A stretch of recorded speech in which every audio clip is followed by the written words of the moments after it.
This video presentation will cover the Library Expert Overview to explain some of the main features and functions. The main toolbar includes Surface Mount, 104 component families for the calculation of surface mount land patterns. Through-Hole has 40 different component families for the automatic calculation of land patterns for through-hole component technologies. Footprint Designer is basically used for non-standard components such as switches and connectors and anything that doesn't fit into the standard surface mount and through-hole standard component families. The library editor is used to store all your dimensional data and your recommended land patterns. Preferences include the console rules to store the units, what units you're going to work with, what naming convention you're going to use, what density level you're going to use. There are general overall rules for all three density levels. There are drafting rules for legend, assembly, courtyard, and component rules. There are 3D model colors. You can assign, there are 3D models for every component family, and you can assign all the default body, polarity, and lead colors.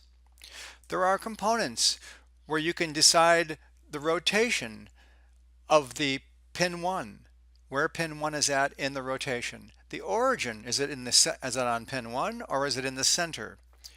The pad shape, the program Library Expert supports D-shaped, oblong, rounded rectangle, and rectangle pad shapes.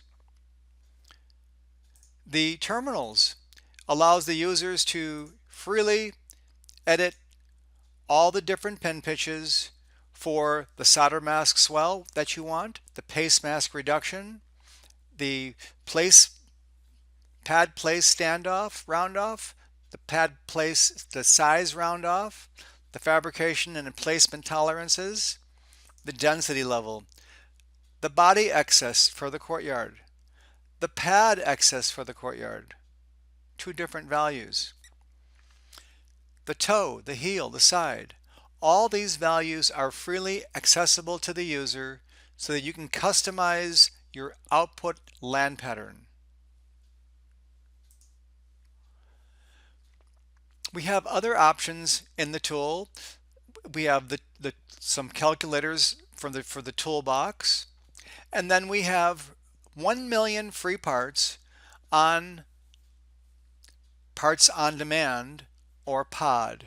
If I log into this system, it knows who I am, and I can type in any manufacturer name that I want. And by the way, we support 400 different component manufacturers, and we're adding new ones as required as they come in. I'm going to type in with my keyboard TEX to go to Texas Instruments, and then I'm going to type in a part number that I'm looking for. We're looking for CDC 2586, and that's just a partial part number. We're going to search, and the program found 4 of them. And I scan all 4, and I see that they all have the same exact footprint name, and they all have the same case code.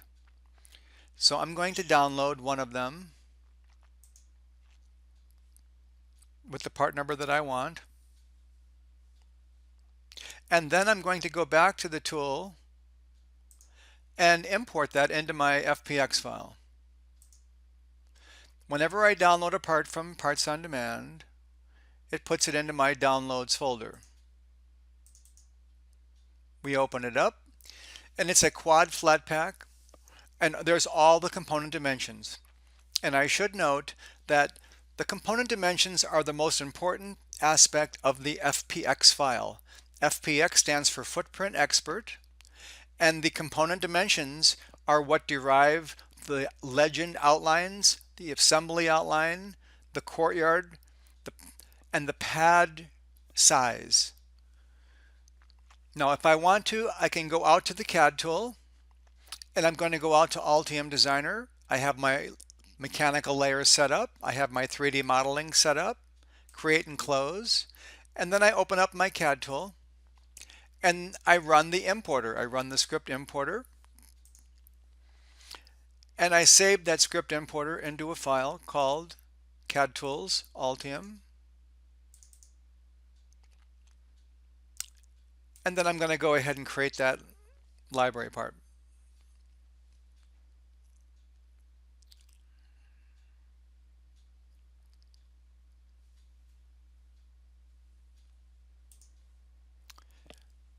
You could see here on one layer we have the actual metallization of where the terminals land on the pad. We have our solder mask swell, we have our contour courtyard, we have our 3D model. Let's take a look at that 3D model.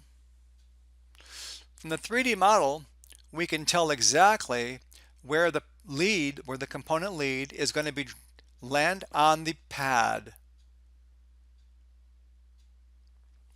That's it for our presentation for our overview for Library Expert Professional.